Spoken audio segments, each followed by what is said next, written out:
নিচে দেওয়া আকাশ, আশা, তিশা, আনা, বাদল ও কুসুমের বিবৃতিগুলো পড়ি এবং খালি ঘরে আমার করণীয়গুলো লিখি। আমি যখন পড়তে বসি তখন আমার বোন মাকে ঘরের কাজে সাহায্য করে। আকাশ: আমি কি করব? আমি মাকে কাজে সাহায্য করব। আমার বিদ্যালয়ে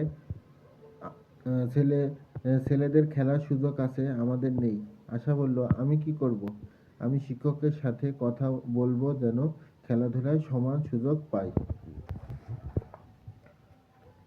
আমার শ্রেণীতে সব সময় ছেলেরাই শ্রেণী ক্যাপ্টেন হয়, আমিও হতে চাই। তিশা বলল, আমি কি করব? আমি শিক্ষকের কাছে আমার আগ্রহের কথা জানাবো। আমাদের স্কুলে মেয়েদের জন্য আলাদা টয়লেট নেই। আনা: আমি কি করব? আমি প্রধান শিক্ষকের সাথে বিষয়টি আলোচনা করব।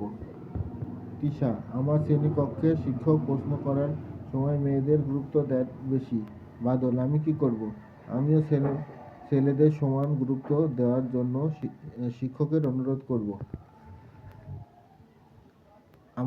আমার বিদ্যালয়ের বিভিন্ন অনুষ্ঠানে ছেলেদেরকেই দায়িত্ব দেওয়া হয়। কুসুম: আমি কি করব? আমরা সবাই মিলে সমান সুযোগের দাবি জানাবো।